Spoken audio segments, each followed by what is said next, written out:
बोलिए राधा वल्लभ सरकार की, सियावर रामचंद्र की, उमापति महादेव की, यज्ञ नारायण भगवान की, श्री हनुमंत लाल जी महाराज की। धर्म की अधर्म का, प्राणियों में विश्व का, गौ माता की, गोहत्या, सत्य सनातन धर्म की, सत्य सनातन धर्म की। नमः पार्वती पतये हर हर महादेव। समुपस्थित धर्मानुरागी सज्जन वृंद, माताएं, बालक वृंद, आज इस महायज्ञ का चतुर्थ दिवस, चौथा दिन, और इस ब्रह्म सत्र का, कथा सत्र का भी चतुर्थ दिवस, चौथा दिन। लेकिन कोई परिवर्तन नहीं है इन 4 दिनों में, स्थिति यथावत है। यहाँ कथा के भाई ग्राहक ही नहीं, अध्यात्म भक्ति के यहाँ ग्राहक ही नहीं। यहाँ तो अपने कामों से ही लोगों को फुर्सत नहीं है। थोड़ा मोड़ा आ जाते हैं मेला झूला के लिए, और कुछ लीला तीला घूमने फिरने, खाने पीने, चाट पकौड़ा खाने आते हैं, घूमने फिरने आते हैं। कथा से तो कोई मतलब ही नहीं, महात्माओं से तो कोई मतलब ही नहीं। बड़ा विचित्र गांव है।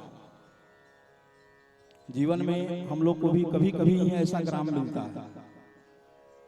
चलिए उस लिस्ट में आपके गांव का भी नाम आ गया कि भाई सुभानपुर भी इस तरह का ग्राम है, जहाँ कथा के ग्राहक ही नहीं है। इतना बड़ा गांव है, इतना बड़ा समाज है यहाँ, लेकिन स्थिति में आज 4 दिन बीत गए, कोई अंतर, कोई परिवर्तन नहीं आया। आप लोग संकल्प करके बैठे हो कि हम नहीं सुधरने वाले हैं,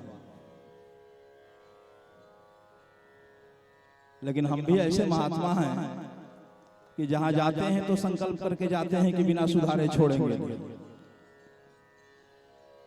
आप संकल्प करके बैठे हो कि हम नहीं सुधरेंगे, और हम भी सुभानपुर संकल्प करके आए हैं कि हम भी आपको भाई भगवान की भक्ति की ओर उन्मुख करके ही यहाँ से जाएं, प्रेरित करके जाएंगे। अरे 10-20-50 लोग को ही प्रेरित कर सके, लेकिन उतने लोगों को प्रेरित करके अवश्य ही यहाँ से जाएंगे। ऐसा नहीं, एक बात जान लो,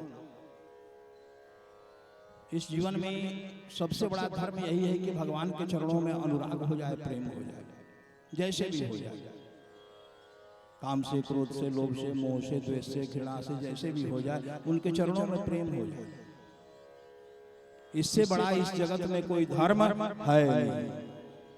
और जितना सब कुछ सत्य तुम समझ रहे हो, गाड़ी घोड़ा बंगला, बीबी पत्नी, बाल बच्चा, बहू नाती पोता, कुछ सत्य नहीं है, कुछ साथ रहने वाला नहीं है, कुछ यहाँ टिकने वाला नहीं है। और जो सत्य है उससे दूर भागो।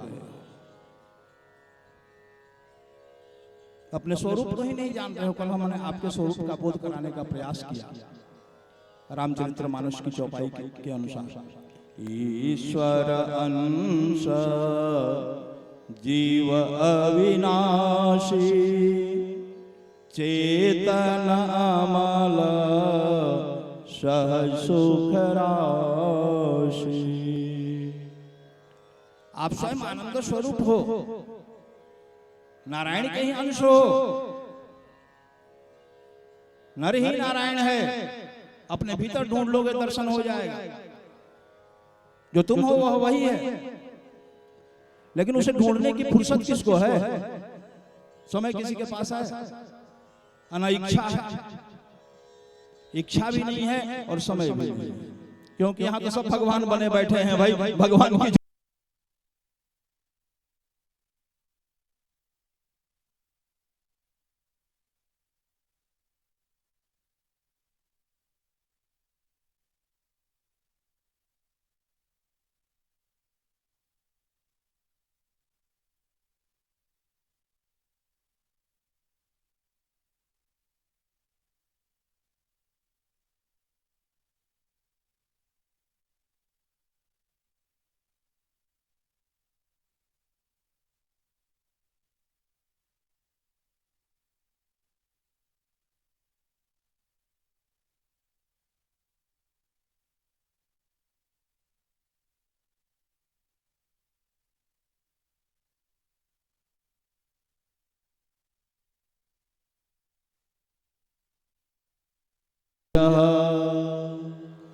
वायादिन्द्रश्च वायुश्च मृत्युर्धावति पंचमः। कहा कि संपूर्ण सृष्टि उस ब्रह्म से डर रही है, उन नारायण से डर रही है, लेकिन आज मनुष्यों का डर समाप्त हो गया। भयादस्य अग्निष्टपत्ति, अग्नि देवता को कहीं आप प्रकट कर लेते हो, अग्नि जला लेते हो, माचिस से अग्नि जला लेते हो।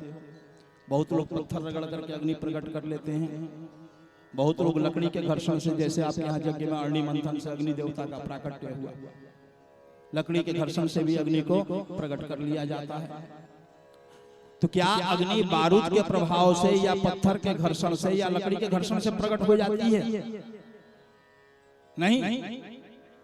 परमात्मा का ऐसा विधान है कि हे अग्नि, जहां भी तुम्हारा आवाहन किया जाए, किसी रूप से किया जाए, वहां तुम्हें प्रकट होना, वहां वह प्रकट होती है।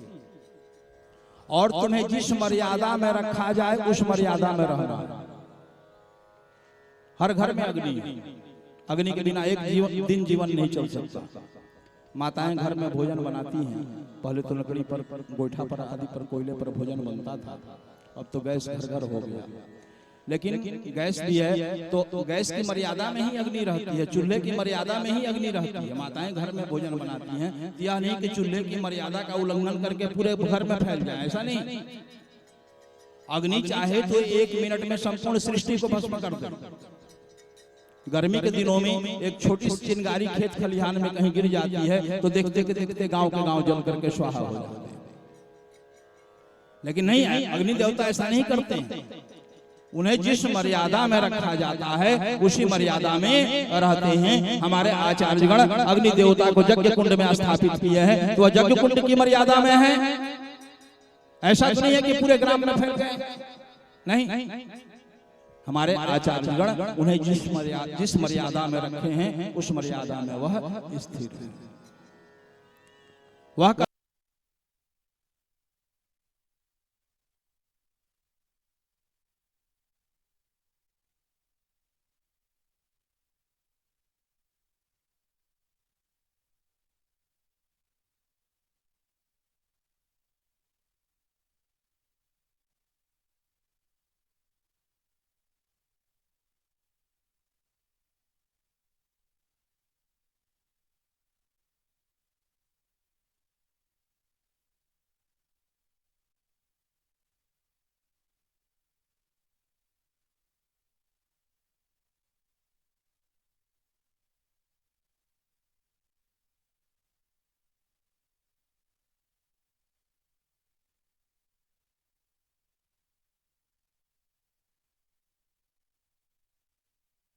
आपको प्रतिदिन उदित होना है और प्रतिदिन अस्त होना है, रात्रि और दिन की व्यवस्था को बनाना है।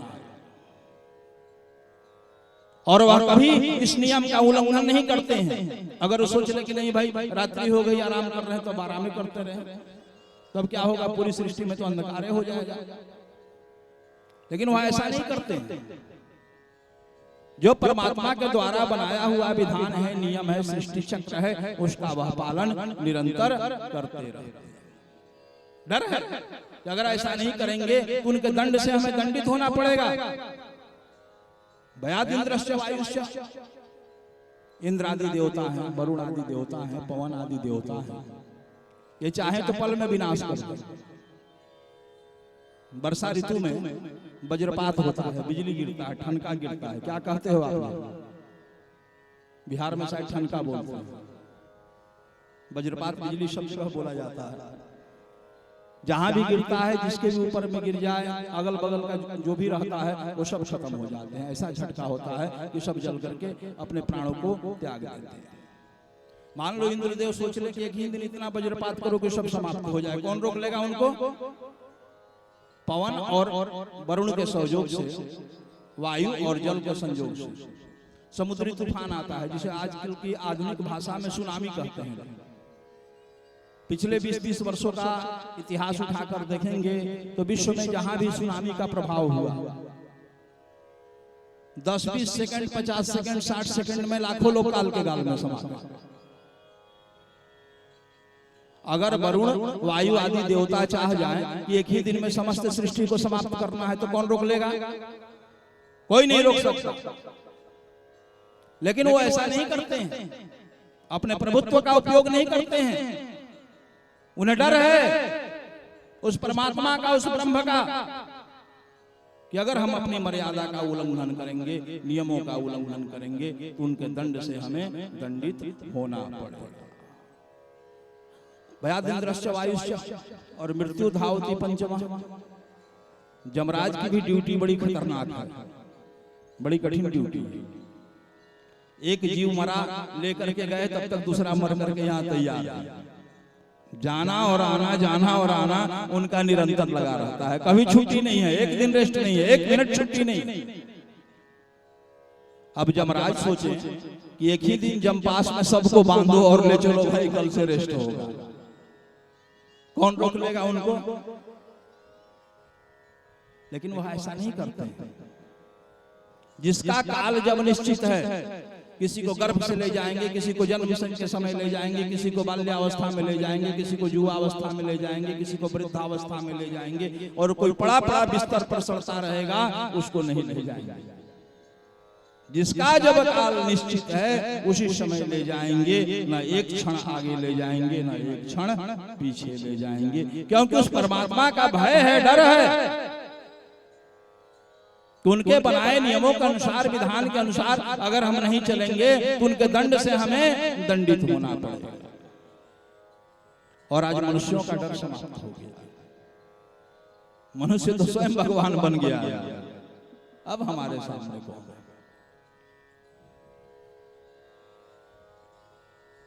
एक बात जान लो,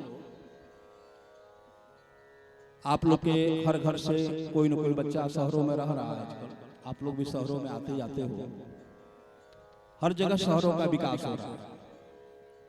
तो पहले शहरों में बड़ी बड़ी दुकानें बनने लगी, मार्केट, जिसे आधुनिक भाषा में लोग मॉल कहते हैं। उसमें जाओ तो एक ही साथ 50 दुकानें हैं, 100 दुकानें हैं, सब तरह का सामान तुमको वहाँ मिल जाएगा। खाना पीना से लेकर के सिनेमा से लेकर के सब कुछ वहाँ उपलब्ध है। तो जब यह शुरू में खुले बड़े बड़े शहरों में, तो वहाँ चोरी होने लगी। लोग जाते कपड़ों में सामान छिपा करके निकल जाते। खुले था सब स्टॉल लगे थे, भाई जिसको जहाँ से जो सामान लेना है ट्रॉली में लो और बाहर आकर पेमेंट करो, निकलो। तो बहुत से सामान लोग कपड़ों में छिपा करके चोरी करके ले जाते थे। तब सीसीटीवी कैमरे का इजाद हुआ, आविष्कार हुआ, और सभी दुकानों में सीसीटीवी कैमरे लगाए गए। कैमरों के डर से चोरी बंद हो गई। आज डर से खुलेआम सामान फेंका रहता है उन दुकानों में, किसी की हिम्मत नहीं एक छोटा सा पैकेट भी उठा करके पॉकेट में रख ले या छिपा ले। छिपा लोगे तो बाहर निकलते निकलते पकड़े जाओगे। हर समय आप पर कई लोगों की नजर है, कई लोगों की दृष्टि है। तो आज डर से कोई चोरी नहीं करता। और उन परमात्मा का 20 कैमरा आपके ऊपर लगा हुआ है। संसार का कैमरा खराब हो सकता है कुछ समय के लिए, तकनीकी खराबी के कारण वो खराब हो सकता है, लेकिन उनका कैमरा कभी खराब होने वाला नहीं है। 20 कैमरा आपके ऊपर लगा हुआ है और उनके कैमरा से किसी को डर ही नहीं है। एक गुरु जी, उनके यहाँ 2 व्यक्ति पहुंचे, कहे कि महाराज हमको चेला बनाओ। गुरुजी कहे कि बेटा हम चेला बनाना बंद कर दिए। इस कली काल में जितने लोग चेला बनते हैं केवल पाप देने के लिए चेला बनते हैं, पुण्य देने के लिए तो कोई चेला बनता नहीं। कहा कि मैंने चेला बनाना बंद कर दिया है, बहुत सी दुकानें खुली हैं, जाओ वहां चेला बन जाओ। उन दोनों ने कहा कि नहीं महाराज हम आपको गुरु मान चुके हैं, हम तो आप ही से मंत्र प्राप्त करेंगे। तब महात्मा ने कहा कि हम परीक्षा लेंगे और परीक्षा में पास करोगे तब चेला बनाएंगे। वह दोनों परीक्षा देने के लिए तैयार हो गए। तब महात्मा अपनी कुटिया में गए। थोड़ी देर बाद निकले कुटिया से बाहर, जब तो उनके दोनों हाथों में एक एक पिंजड़ा था। दोनों पिंजड़ों में एक एक सफेद कबूतर थे। एक एक पिंजड़ा दोनों व्यक्तियों को पकड़ाते हुए कहा कि अपने अपने कबूतर को लेकर के जाओ और कहीं ऐसे एकांत स्थान में मार करके ले आओ जहां तुम्हें कोई देखता ना हो। दोनों व्यक्ति अपने अपने कबूतर को लेकर के गए। पहला व्यक्ति तो शाम तक कबूतर को मार करके ले आया। कहा कि महाराज ऐसे एकांत स्थान में मारे हैं कि हवा को भी भनक नहीं लगी है, अब चेला बना लो। गुरुजी ने कहा कि बेटा परीक्षा में 2 आदमी बैठे, अभी एक की कॉपी आई है, दूसरे की कॉपी नहीं आई, उसकी भी कॉपी आने दो, उसको भी लौट करके आने दो, तब निर्णय बता देंगे कि कौन पास किया कौन फेल किया।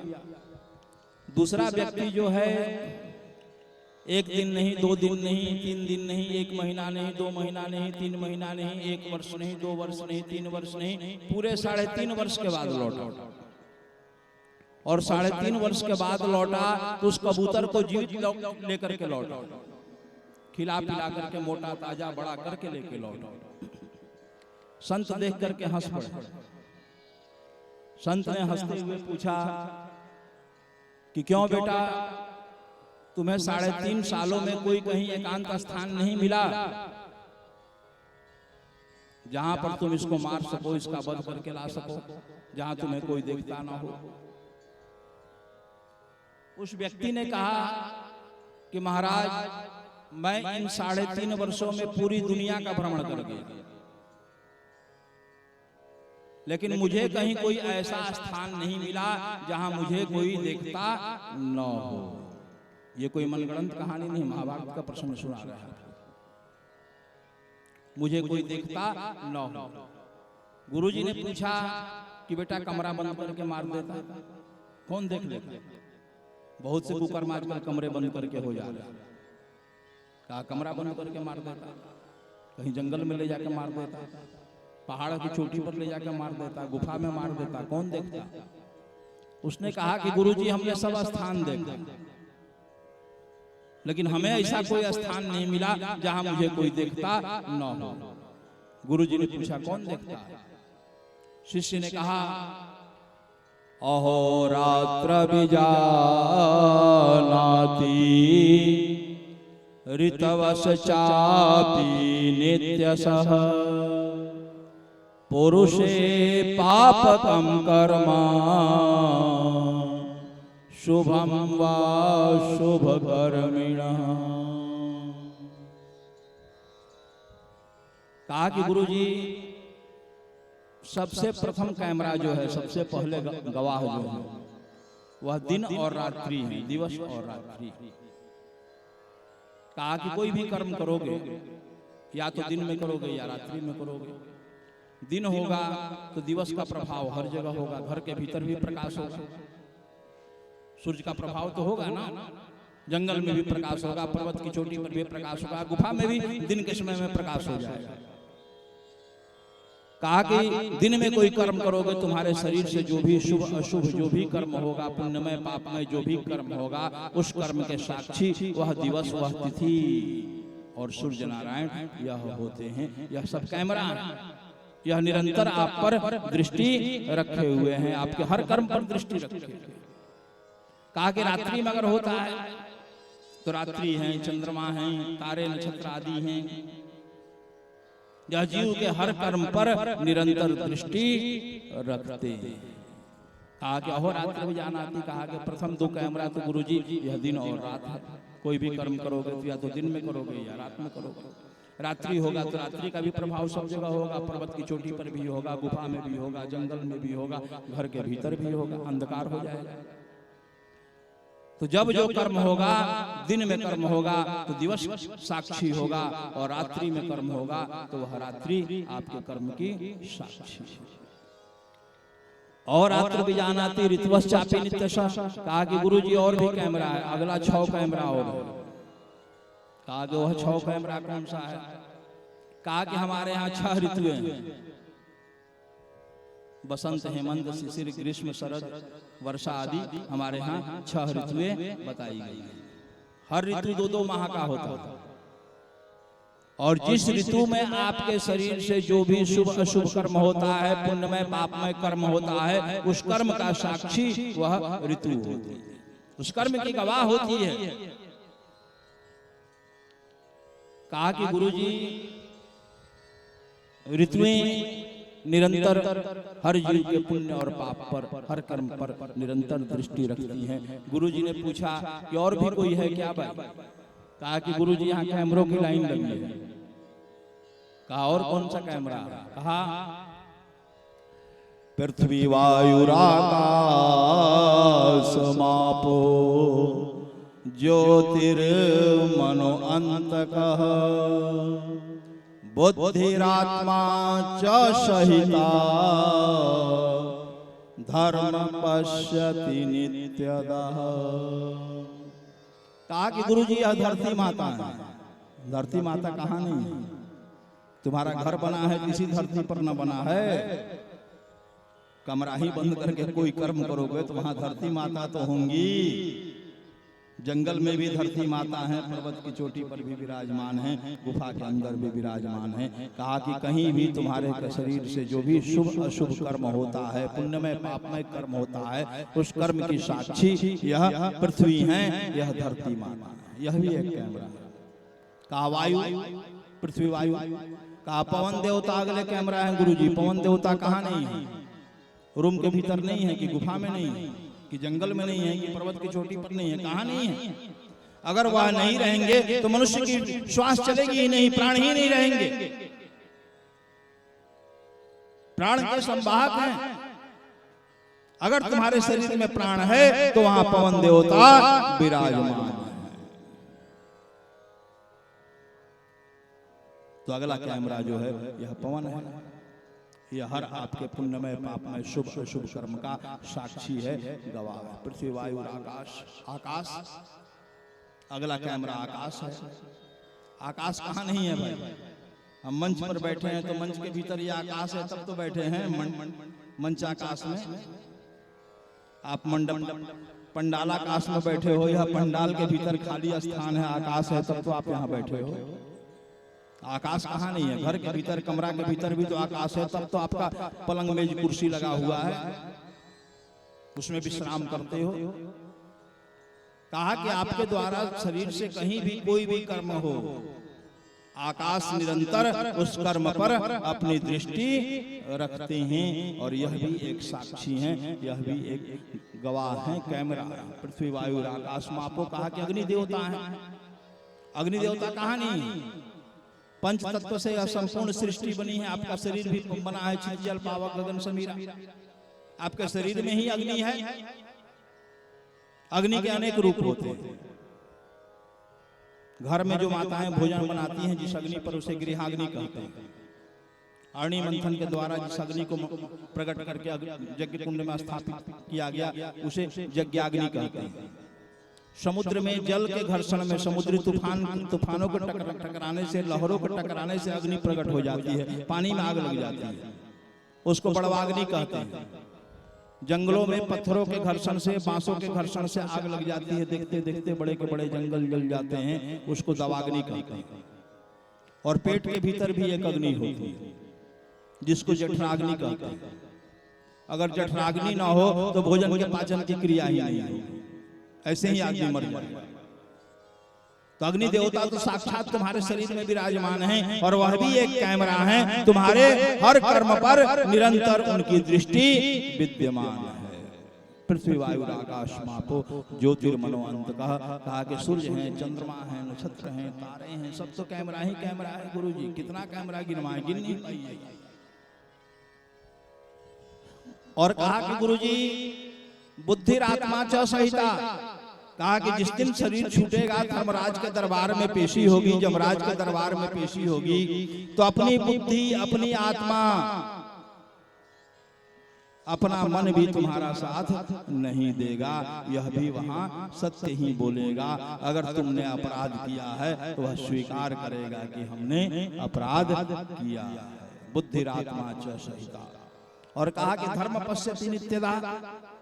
धर्मराज स्वयं हर जीव के कर्म पर निरंतर दृष्टि बनाए रखते हैं। स्वयं यमराज हर जीव के कर्म पर निरंतर अपनी दृष्टि को स्थिर रखते हैं। यमराज के मुंशी का क्या नाम है, लेखापाल का क्या नाम है, जानते होंगे आप लोग, चित्रगुप्त जी महाराज। ये कायस्थ समाज के बड़े देवता माने जाते हैं। कायस्थ समाज में चित्रगुप्त महाराज की ही पूजा होती है। ये यमराज के लेखापाल है। चित्रगुप्त का मतलब क्या होता है? जो हर जीव के हर कर्म का चित्र खींच करके गुप्त रूप से रख ले, वह चित्रगुप्त है। समझ लो कि इनके पास हर जीव के हर कर्म की वीडियो रिकॉर्डिंग है। कैसे अभी रोबिन जी यहाँ की प्रतिदिन की कथा की रिकॉर्डिंग करके सुरक्षित कर दे रहे हैं। आप 10-20 साल बाद भी चाहोगे उसे देख लोगे। उसी तरह से उनके पास हर रिकॉर्डिंग है। जिस दिन उनके दरबार में आपकी हाजिरी होगी, देखो यहाँ घूस पैरवी सब चल जाएगा। एक बार पूरी पीठ के पूर्व शंकराचार्य जगत गुरु निरंजन देव जी तीर्थ के साथ में हम लोग कानपुर गए थे। कानपुर में रात्रि में एक मारवाड़ी के यहाँ सेठ के यहाँ ठहरे थे। बहुत बड़ा अमीर आदमी था, अरबपति आदमी था कानपुर का। 12 बजे रात्रि में वह स्वामी जी के पास आया और पैरों को पकड़ करके रोने लगा। पैर छोड़ता ही नहीं था। स्वामी जी ने बहुत प्रयास किया, पैर छोड़वे नहीं करे। स्वामी जी ने कहा क्या हुआ? कहा कि महाराज हमारा एक ही बेटा था। एक दिन बेटे से विवाद हो गया। हम दोनों बाप बेटे नशे में थे। हमने रिवॉल्वर निकाला और अपने बेटे को अपने हाथों से गोली मार दी और वह मर गया। केस हो गया हम पर। पैसे के बल पर, पैरवी के बल पर हम छूट गए, केस को खत्म करा दिया। लेकिन रात रात भर हमको नींद नहीं आती है कि जिस दिन शरीर छूटेगा, जिस दिन उनके दरबार में हाजिरी होगी, तो वहां भाई न मेरा पैसा काम आएगा और न मेरी पैरवी काम आएगी। वहां तो उनके दंड से हमें दंडित होना पड़ेगा। कहने का मतलब है कि वहां आपका कोई बुद्धि चलने वाला नहीं है भाई। कब्र कफन में कोई पॉकेट नहीं होता है कि उसमें सोना चांदी असरफी और रुपया भर करके ले जाओगे, वहां घूस दे दोगे। ना वहां घूस काम आएगा, ना तुम्हारी पैरवी काम आएगी, ना तुम्हारा बुद्धि बल काम आएगा। जैसा तुम्हारा कर्म है, कर्मानुसार एक एक पैसे का हिसाब मिलेगा। ना एक पैसा अधिक और ना एक पैसा कम। मेरे दाता के दरबार में सब लोगों का खाता, और जो कोई जैसी करनी करता वैसा ही फल पाता। जो जैसी करनी करता है अपने कर्म के अनुरूप वह फल को अवश्य ही प्राप्त करता है। देखो, भगवान से डरना चाहिए, परमात्मा से डरना चाहिए। डरोगे तो बुरे कर्मों से बच जाओगे, पाप कर्मों से बच जाओगे। जब तक डरोगे नहीं, जीवन में सुधार कैसे होगा? आचरण में सुधार कैसे होगा? संस्कारों में सुधार कैसे होगा? तो भगवान से डरना चाहिए। डरोगे तभी सुधार होगा, तभी उनकी ओर बढ़ोगे। और भगवत प्राप्ति की देखो अनेक साधन हैं, लेकिन प्रथम सीढ़ी जो है वह गुरु होती है। बिना गुरु के जीव को भगवत प्राप्ति नहीं होती। बिनु गुरु हो ही न ज्ञान, बिनु गुरु भव निधि तरह ही न कोई, जो शंकर बिरंची समो। स्वयं नारायण भी आ जाएं, स्वयं शाम सदाशिव ब्रह्मा भी आ जाएं इस धरा पर, तूने भी गुरु की आवश्यकता होती है। राघवेंद्र सरकार आए तो वशिष्ठ विश्वामित्र को गुरु बनाए। भगवान श्री कृष्ण चंद्रवंश में आए तो गर्गाचार्य संदीपनी को गुरु बनाए। कुल गुरु और गुरु दोनों ने बनाया। बिना गुरु का उद्धार होता ही नहीं। गुरु की शरणागति तो होनी ही पड़ती है, हमारी यह सनातन परंपरा है। गुरु भी कहते किसे हैं? वेदों शब्द में बड़ी स्पष्ट व्याख्या की गई। गु शब्दस्थ अंधकार से आदृश शब्दस्थ निरोधका, अंधकार निरोधित्वाद गुरु रित्य भी धीयते। गु शब्द का अर्थ अंधकार है और रू शब्द का अर्थ प्रकाश है। जो अज्ञान रूपी अंधकार से निकाल करके, अविद्या रूपी अंधकार से निकाल करके, मोह माया विषय रूपी अंधकार से निकाल करके जो ज्ञान रूपी प्रकाश की ओर ले जाए, जो अध्यात्म रूपी प्रकाश की ओर ले जाए, जो ईश्वरीय भक्ति ईश्वरीय चिंतन रूपी प्रकाश की ओर ले जाए, वह गुरु कहलाने का अधिकारी होता है। और जो गुरु अपनी पूजा में फंसा ले वो कैसा गुरु? आजकल ज्यादातर लोग अपनी ही पूजा में फंसा रहे हैं और कहते क्या है? गुरु की महिमा में कहेंगे कि गुरु गोविंद दोनों खड़े काके लागू पाए, बलिहारी गुरु आपनो दियो गोविंद मिला। गुरु का ही महत्व, गुरु के ही महत्व का वर्णन करेंगे। गुरु गीता का भी एक श्लोक बोलते हैं। क्या बोलते हैं? गुरुर् ब्रह्मा गुरुर् विष्णु गुरुर्देवो महेश्वरः गुरुर्देवो साक्षात परम ब्रह्म तस्मै श्री गुरुवे नमः। गुरु जी ही परम ब्रह्म है। क्या ऐसा ही है? गुरु गीता का यह श्लोक है। इसका भावार्थ क्या है? अर्थ क्या है? गुरुर् ब्रह्मा, गुरु ब्रह्मा है। कैसे ब्रह्मा है? कभी आपके जीवन में कोई ऐसे संत आए जो आपके हृदय में सद्विचारों का, सत्संस्कारों का सृजन करें, ईश्वरीय भक्ति का सृजन करें, ईश्वरीय चिंतन का सृजन करें, ईश्वर की ओर बढ़ने को प्रेरित करें। कभी कोई ऐसे संत आपके जीवन में आए तो समझ लो कि यह ब्रह्मा के स्वरूप है। गुरु विष्णु, विष्णु का काम क्या है? सृष्टि का पालन करना। गुरु क्या पालन करते हैं? कहा कि गुरु का यह कर्तव्य नहीं कि केवल शिष्य बना करके छोड़ दे, यह भी कर्तव्य नहीं है। उसमें गुरु भी नगामी होता है। शास्त्र का कथन है कि अगर शिष्य बनाओ तो वर्ष में एक बार उसके द्वार पर जाना चाहिए। देखना चाहिए कि हमारा शिष्य किसी प्रकार की आदि व्याधि, प्रतंत्रता, रोग, शोक, संताप, किसी प्रकार के दुख में, कष्ट में तो नहीं फंसा हुआ है। और किसी प्रकार के संकट में अगर फंसा हुआ दिखलाई पड़े तो अपने स्वविवेक से, बुद्धि से, अपने ज्ञान से उसे वहां निकालने का, उसे वहां से निकालने का, उबारने का प्रयास करे। अगर आपके जीवन में कभी कोई ऐसे महात्मा मिले तो समझ लो कि यह विष्णु के स्वरूप है। और गुरुर्देव महेश्वर, महेश्वर का काम क्या है? संहार करना। शिव का काम है संहार करना। गुरु क्या संहार करते हैं? कहा कि गुरु आपके अज्ञान का संहार करते हैं, आपकी अविद्या का संहार करते हैं, आपके विषय वासनाओं का, मोह माया का संहार करते हैं। आपके जीवन में कभी कोई ऐसे महात्मा मिले जो आपकी कमियों पर प्रहार करते हैं, आपकी बुराइयों पर चोट करते हो, भरे समाज में प्रहार करते हो, तो समझ लो कि यह साक्षात शिव के स्वरूप है।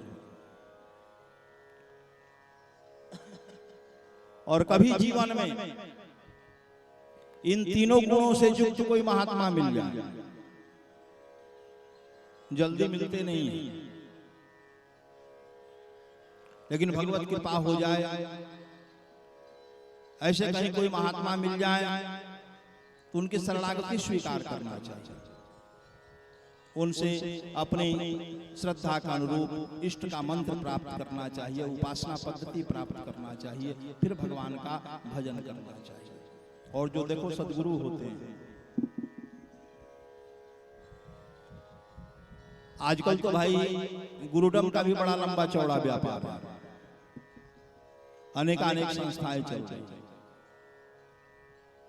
सनातन धर्म में ही 50 शाखा बन गई है, बड़ी विचित्र स्थिति है। अगर कोई योग्य संत ना मिले, आजकल धन के लिए धंधा हो रहा है। हम किसी पर प्रहार नहीं करना चाहेंगे, बस संकेत करना चाहेंगे। ऐसे लोगों से बचे। अगर अच्छे न महात्मा ना मिले तो अपने सदग्रंथों को ही गुरु मान लें। रामायण है, गीता है, भागवत है, वेद है, पुराण है, इन्हीं को गुरु माने और इनके अनुसार अपना जीवन यापन करें। आजकल के कलयुगी पंथ धर्म संप्रदाय के फेरे में मत पड़ो। आजकल तो हमारे सनातन धर्म में 5-7 ठो जिंदा भगवान घूम रहे हैं, मरे हुए भगवान की बात छोड़ दीजिए।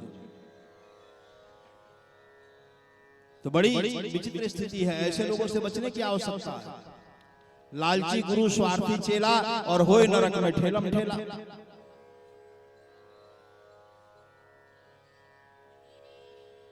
गुरु को कैसा होना चाहिए? कहा गुरु को ऐसा चाहिए कि शिष्य से न कछु ले, शिष्य को ऐसा चाहिए कि गुरु को सब कुछ दे। गुरु का यह भाव होना चाहिए कि ठीक है हमारे शिष्य के पास अपार संपदा है, लेकिन मुझे कोई आवश्यकता नहीं, मुझे कोई जरूरत नहीं। अगर जरूरत रहे, आवश्यकता रहे तब ना उससे लें, उससे मांगे, हमें जरूरत ही नहीं। और शिष्य का यह भाव हो कि हमारी जो भी संपदा है वह गुरु जी की है। आधी रात में भी गुरु जी कह देंगे कि बेटा तुम कुएं में डाल दो, तो हम डालने के लिए तैयार हैं। जो सदगुरु हैं वह तुम्हारे धन के हरण के लिए गुरु नहीं बने, वह तुम्हारे अज्ञान के, अविद्या के, विषय वासना, मोह माया के हरण के लिए, निवारण के लिए वह तुम्हारे गुरु बने। और जब गुरु और शिष्य दोनों का भाव ऐसा होता है तभी दोनों की मुक्ति होती है, ऐसे नहीं होती है। और जब सदगुरु की शरणागत जाओगे तो ज्ञानम उत्पद्यते पुंसाम क्षयात् पापस्य कर्मणः यथा आदर्श तले प्रख्य पश्चात्मात्मान मात्मनि। कहा कि गुरुजन जो है, सदगुरु जो है, पहले तुम्हारा जीवन समझते हैं, तुम्हारे कर्मों को समझते हैं। ये बाल्यावस्था से लेकर के अभी तक का तो जो तुम्हारा जीवन है, तुमने कैसा जीवन जिया, कैसा कर्म किया है, कैसा आचरण है तुम्हारा, कैसा संस्कार है तुम्हारा। और पहले तुम्हारे शरीर का शुद्धिकरण करते हैं, शरीर का शुद्धिकरण करवाते हैं, शरीर को शुद्ध पवित्र निर्मल बनाते हैं।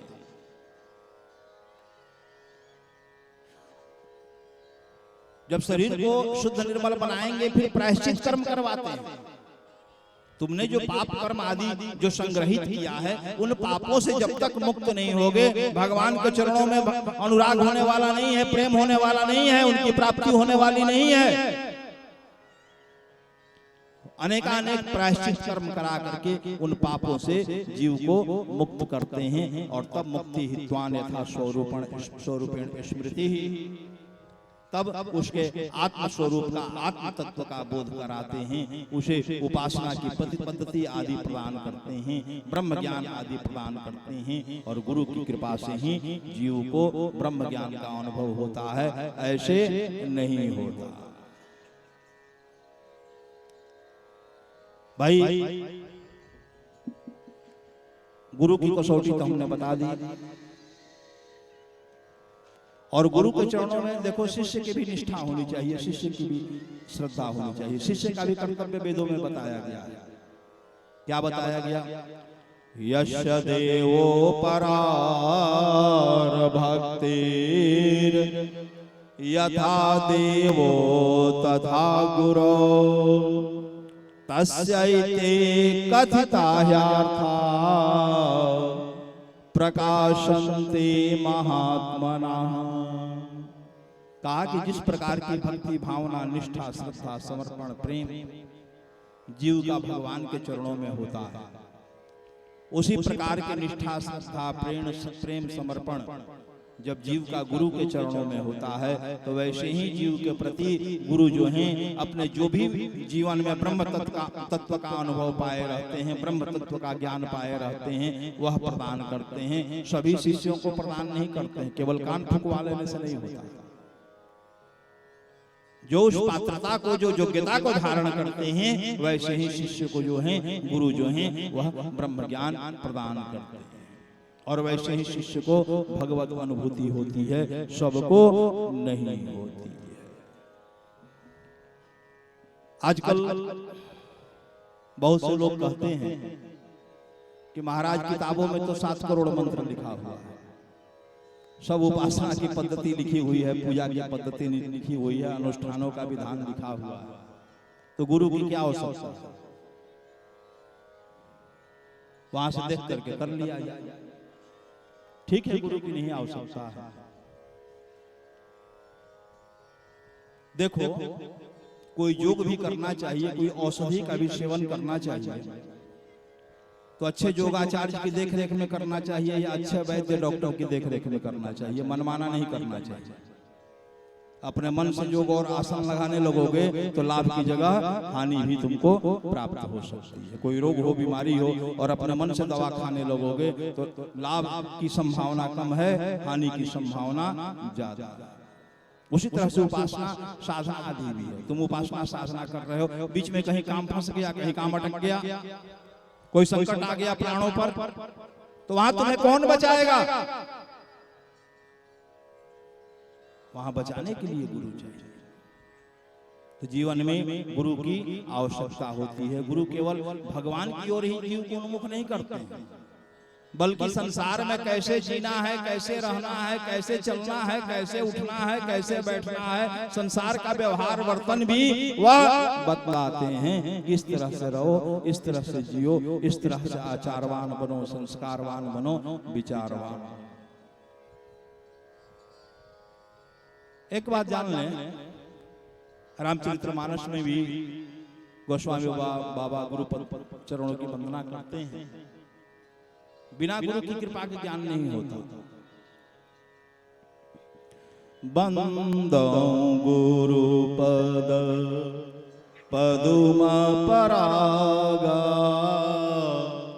सुरुचि सुवास सरस अनुरागा, बंदो गुरु पद। गुरु पद की वंदना करते हैं, गुरु चरणों की वंदना करते हैं। बिना गुरु की कृपा के भगवत प्राप्ति होती नहीं। गुरु का कार्य क्या है? आप किसी नदी के किनारे जाओ, बड़ी सुंदर नाव बनवा लो, नई नाव लकड़ी की बनवा लो, पानी में नाव को उतार भी दो और नाव में बैठ जाओ, रस्सी को खोल दो और नाव में कोई मल्लाह ना हो, नाव चलाने वाला कोई चालक ना हो, तो क्या नाव अपने आप नदी पार कर जाएगी? नहीं पार कर सकती।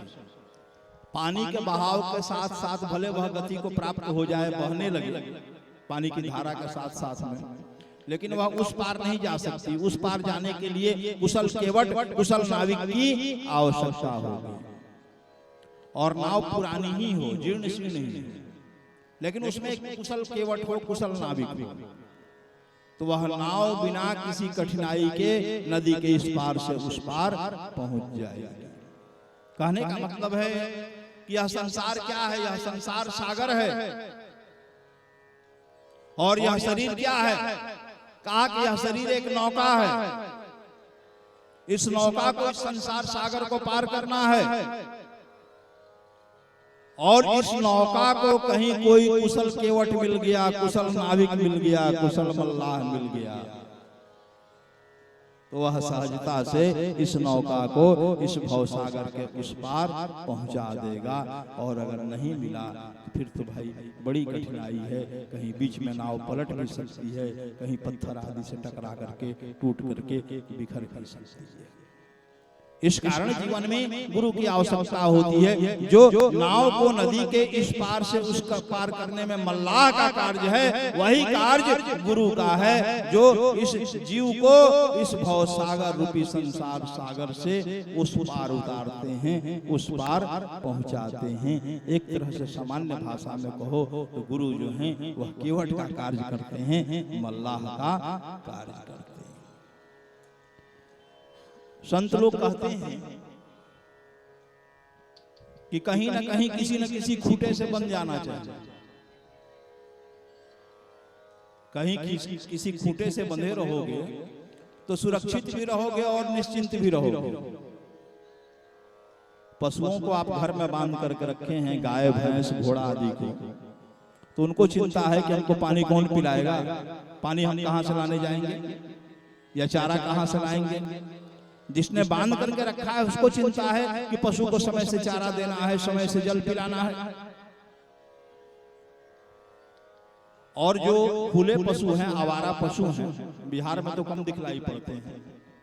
छत्तीसगढ़, मध्य प्रदेश, राजस्थान में जाओ तो कोई ऐसा गांव नहीं है जहां 100-200 आवारा पशु गाय बैल न हो। हर गांव में मिलेंगे। और गांव के बाहर ये लोग डेरा डाले रहते हैं, सड़कों पर रात में बैठे हुए सोए हुए मिल गए। मान लो जो आवारा पशु हैं उनको कोई पानी पिलाता है, कोई चारा डालता है? कोई नहीं। भूखे रहे कि प्यासे रहे, किसी को कोई मतलब नहीं। और बाहर खुले में हैं, अंतरिक्ष के नीचे हैं, आकाश के नीचे हैं, हिंसक जीव जंतुओं का भी डर रहता है। कोई हिंसक जंगली जीव निकला तो प्राणों पर भी संकट उपस्थित हो गया। और जो घर में हैं भाई, खूंटे से बंधे हैं, वह सुरक्षित भी हैं और निश्चिंत भी हैं। न भोजन की चिंता, न जल की चिंता, न सुरक्षा की चिंता। कहने का तात्पर्य कि कहीं न कहीं किसी न किसी खूंटे से बंध जाना चाहिए, जहां आपकी श्रद्धा बन जाए, जहां आपकी निष्ठा। एक जैन कवि थे सुशील जी महाराज, बड़ी सुंदर बात कहा करते थे। अब तो नहीं रहे। कहा करते थे कि जिसका कोई गुरु नहीं उसका जीवन शुरू नहीं। कहते थे कि जिसको जीवन में गुरु प्राप्त नहीं हुआ, समझ लो कि उसका जीवन का भी प्रारंभ भी नहीं हुआ, सूत्रपात ही नहीं हुआ, शुरू ही नहीं हुआ, वो तो ऐसे ही जीवन जी रहा। और बड़ा सुंदर उदाहरण देते थे। वह पतंग और पतंगा का उदाहरण देते थे। आप लिखो कागज पर पतंग और पतंगा, दोनों में बहुत ज्यादा अंतर नहीं है, एक आकार का अंतर है, लेकिन दोनों के गुण स्वभाव में बहुत अंतर है। एक निर्जीव है, एक सजीव है। पतंगा जो है यह सजीव प्राणी है। अभी खूब प्रचंड गर्मी गिर रही है, 5-10 दिनों में मानसून आएगा और जैसे ही पहली बारिश होगी पतंगों का प्राकट्य हो जाएगा। जहां भी लाइट होगा, प्रकाश होगा, दीपक आदि जलेंगे, वहां पर ये पहुंचने लगेंगे। दीपक की लौ पर यह इतने आसक्त होते हैं कि बार बार दीपक की लौ पर जाएंगे, यहां तक कि इनके पंख जल जाएंगे, तब भी वहां से नहीं हटेंगे। एक पंख जलेगा तब भी जाएंगे, दूसरा पंख भी जला लेंगे, दूसरा पंख भी जल जाएगा तब भी नहीं हटेंगे। धीरे धीरे उसकी ओर बढ़ते ही रहेंगे। कब स्थिर होते हैं? तो जब उस दीपक की लौ में अपने आप को जला करके भस्म कर लेते हैं, अपने आप को समाप्त कर लेते हैं, तब स्थिर होते हैं। उससे पहले स्थिर नहीं होते हैं। दीपक की लौ में इनकी इतनी अत्यधिक आसक्ति होती है। और पतंग जो है यह निर्जीव वस्तु है, यह कागज की बनती है और स्वयं नहीं उड़ सकती। इसे उड़ाने के लिए कोई कुशल हाथ चाहिए, कोई कुशल पतंगबाज चाहिए। लेकिन अगर कोई कुशल पतंगबाज मिल गया, कोई कुशल हाथ मिल गया, तो फिर इस पतंग को जितनी ऊंचाई तक चाहो उड़ाओ, कोई दिक्कत नहीं है। जितनी ऊंचाई तक चाहो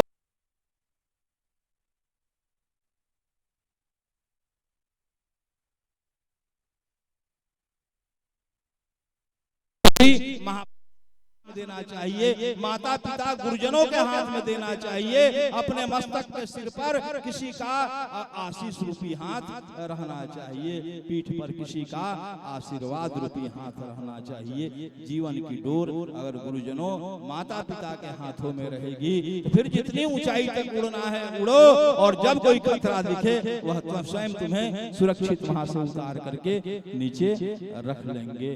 कहा कि भगवत प्राप्ति का सबसे पहली सीढ़ी जो है वह गुरु है। जीवन में गुरु होना चाहिए।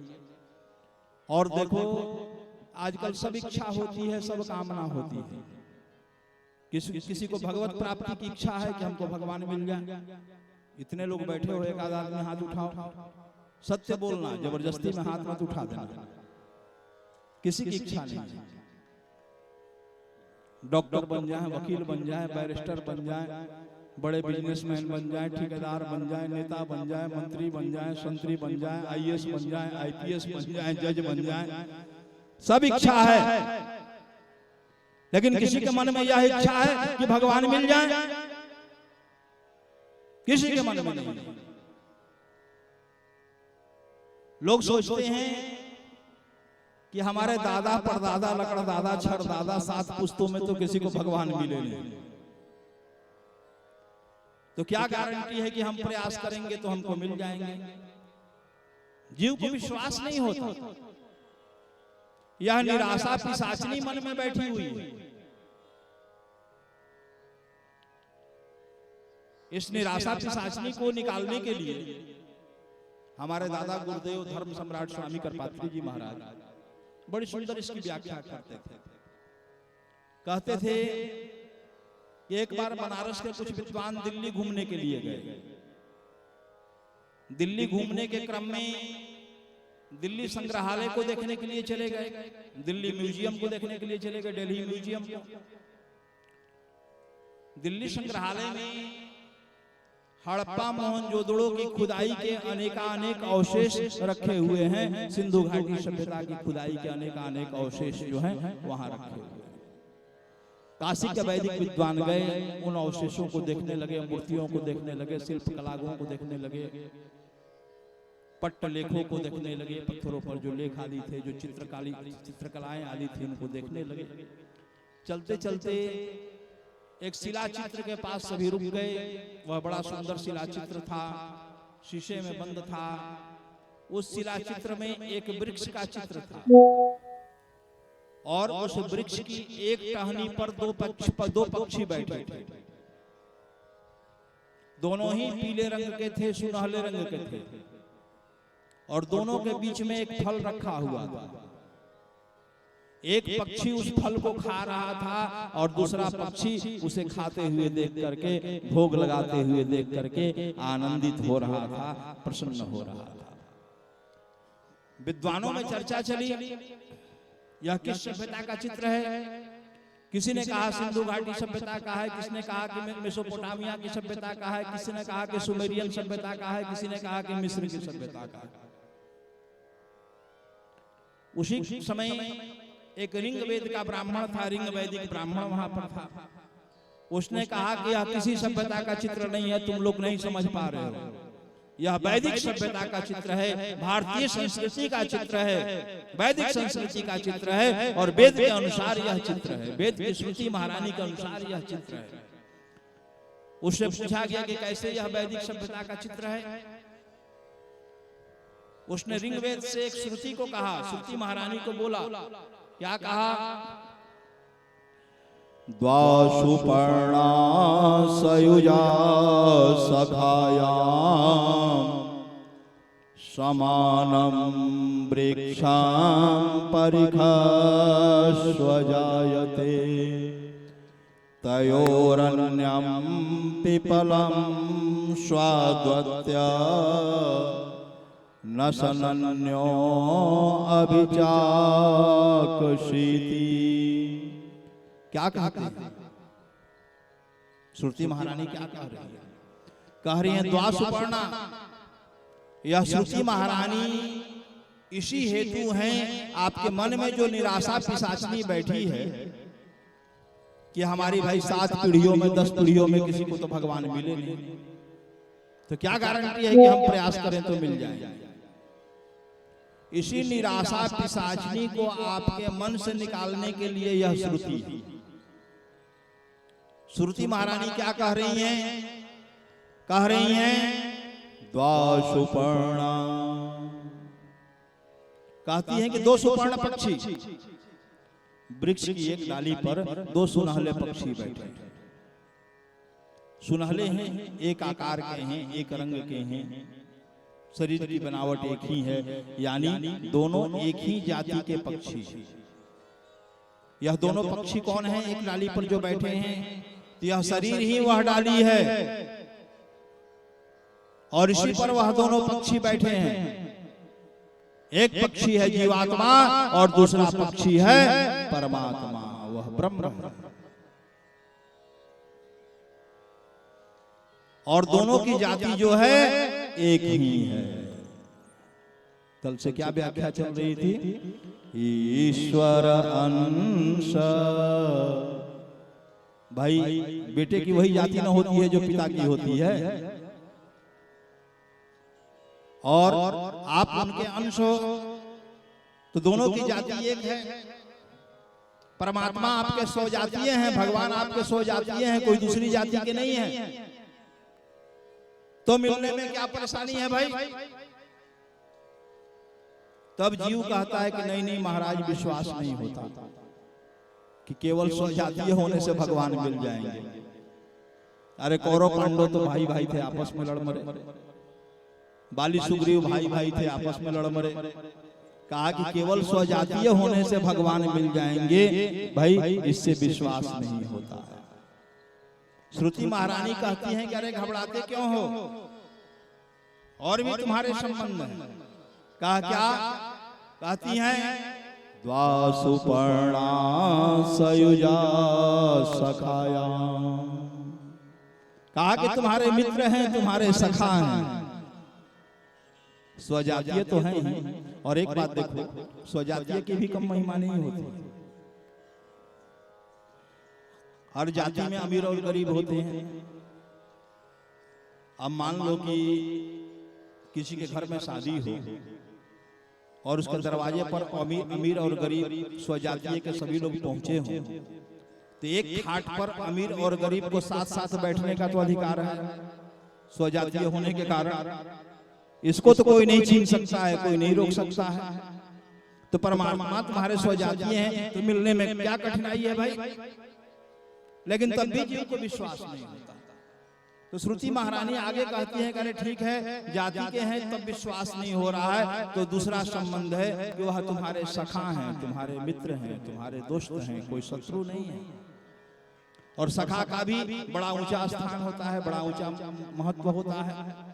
भागवत में एक प्रसंग आता है, वाह कृष्णो भगवान श्रीदामान पराजितः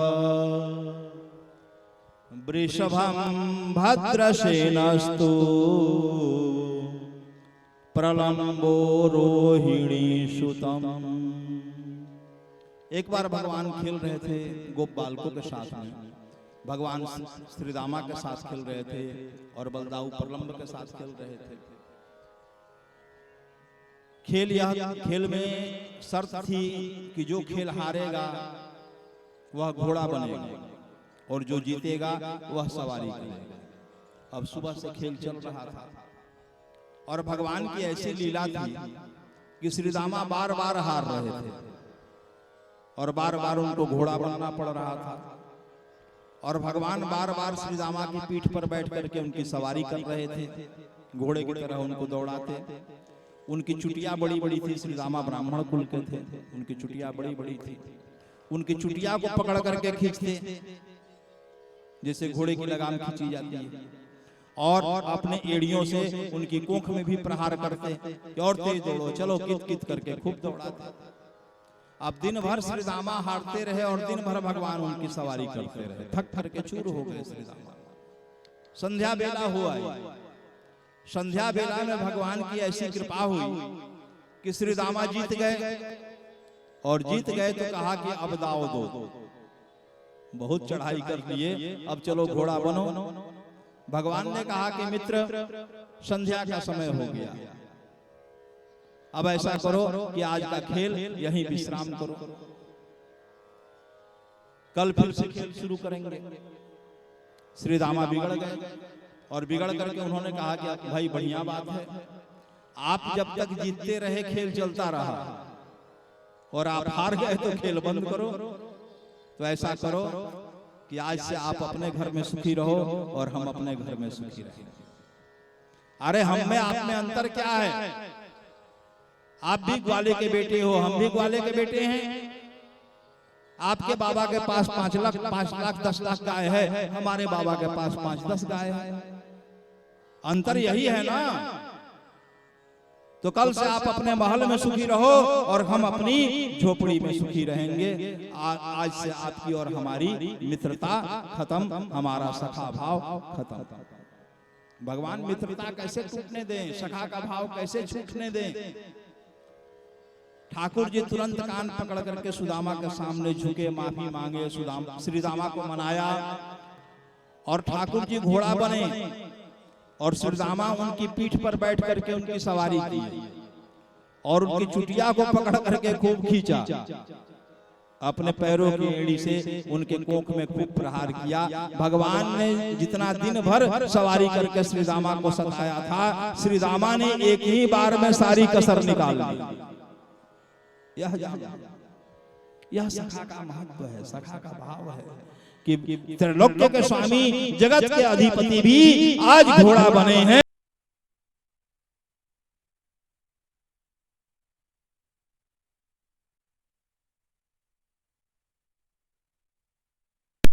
हो दूसरा संबंध है कि आप उनके मित्र हो, तो फिर मिलने में क्या कठिनाई है, मिलने में क्या परेशानी है? कहीं कोई परेशानी नहीं। तब भी जीव कहता है कि भाई अभी भी विश्वास नहीं होता ये भगवान मिल जाएंगे। श्रुति महारानी कहती है, करे घबरा क्यों रहे हो? और भी अनेक संबंध हैं ठाकुर जी से। कहा द्वासुपर्णा सयुजा सखायाम समानम वृक्षाम परिखस्वजायते।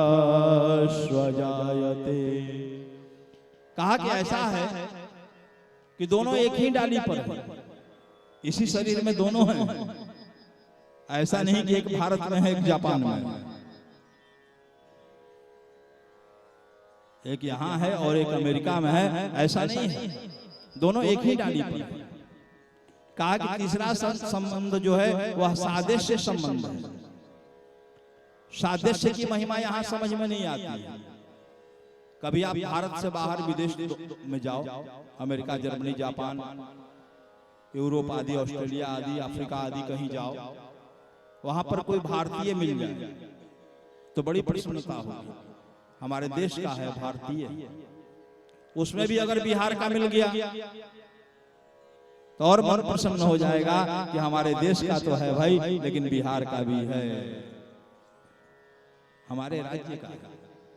और उसमें भी कहीं से अगर शेखपुरा जिला का निकल गया तब तो और वाह वाह हो जाएगा कि अरे भाई हमारे देश का है, हमारे राज्य का है, और उसमें भी हमारे जिला का है। और कहीं सुभानपुर का निकल गया तब तो सोना पर सुहागा हो जाएगा। हो जाएगा कि नहीं हो जाएगा? लाखों अपरिचितों के बीच में एक अपने गांव का मिल जाए तो क्या कहना। कहा कि जीवात्मा और परमात्मा का सादृश्य संबंध है। ऐसा नहीं कि एक यहाँ है एक वहां है, दोनों वही हैं। ईश्वर अंश जीव अविनाशी, आप उन्हीं का अंश हो। इसी डाली पर दोनों हैं, इसी डाली पर जीवात्मा भी है और इसी डाली पर परमात्मा भी है। तब भी जीव कहता है कि नहीं नहीं, अभी भी विश्वास नहीं होता। इस विद्वानों ने कहा है कि परमात्मा असंग है। इस जगत में तो रहते हैं, जगत के कण कण में विद्यमान है, किंतु किसी के सुख दुख में लिप्त नहीं होते, निर्विकार है, किसी के सुख दुख से प्रभावित नहीं होते। इस मोह माया के जगत प्रपंच में रहते हुए भी वह जगत के प्रपंचों से मुक्त रहते हैं, ऊपर रहते हैं। श्रुति महारानी कहती हैं कि द्वासुपर्णा सयुजा, अरे कहती है कि असंग है। असंग किससे रहते हैं? कहते हैं कि जड़ वस्तुओं से असंग रहते हैं। तुम तो चैतन्य हो, तुम तो उन्हीं के अंश हो, तुम तो आत्मा ही हो, तो तुमसे असंग कहाँ है, तुमसे अलग कहाँ है? कहा कि तुमसे चौथा संबंध है, सायुज्य संबंध है। जो तुम हो वही वह है। नर ही नारायण है, जीव ही शिव है, जन ही जनार्दन है। आवश्यकता है कि अपने भीतर झांके, अपने आप को पहचाने, अपने आप को जाने और भगवत प्राप्ति की ओर उन्मुख हो। तो चार चार संबंध हो गए भगवान से। पहला संबंध भगवान आपकी जाति के हैं, स्वजातीय हैं। दूसरा संबंध की आपके सखा के हैं, आपके सखा हैं, मित्र हैं, कोई शत्रु नहीं है, आपके सखा हैं, शुभचिंतक। कहा कि तीसरा, कहा कि कोई दूर भी नहीं रहते हैं, जहां आप रहते हो वहीं पर रहते हैं, सादृश्य हैं, आपके साथ साथ हर समय। और कहा कि चौथा संबंध है साहित्य संबंध है, जो वह है वही तुम हो। अंततः उनको पाने के बाद ही स्थिरता की प्राप्ति होगी, शांति की प्राप्ति होगी, गति की प्राप्ति होगी, मुक्ति की प्राप्ति होगी। तो श्रुति महारानी जीव को आश्वस्त करती हैं, देखो यह जीव ही सब काम करता है, सब जगह जाता है, लेकिन भगवान के सम्मुख नहीं होता है, भगवान की शरणागति नहीं होता है। सन्मुख हो ही जीव मोहि जब जन्म कोटि अघनाश तबहि। भगवान का तो संकल्प है कि एक जन्म क्या हजारों जन्मों के भी पाप ताप संताप का निवारण करने के लिए मैं विराजमान हूं, लेकिन शर्त यह है कि जीव हमारे सम्मुख आए। यह जीव उनके सम्मुख जाता ही नहीं, सब जगह जाएगा लेकिन उनके सम्मुख नहीं जाता है। और उनके सम्मुख अगर चला जाए तो भाई संसारिक क्लेशों का तो निवारण हो ही जाएगा, साथ साथ उनके चरणों में अनुराग प्रेम और भक्ति की भी प्राप्ति होगी। कहने का तात्पर्य कि भगवत भक्ति की ओर बढ़ना चाहिए, भगवत प्रेम की ओर बढ़ना चाहिए।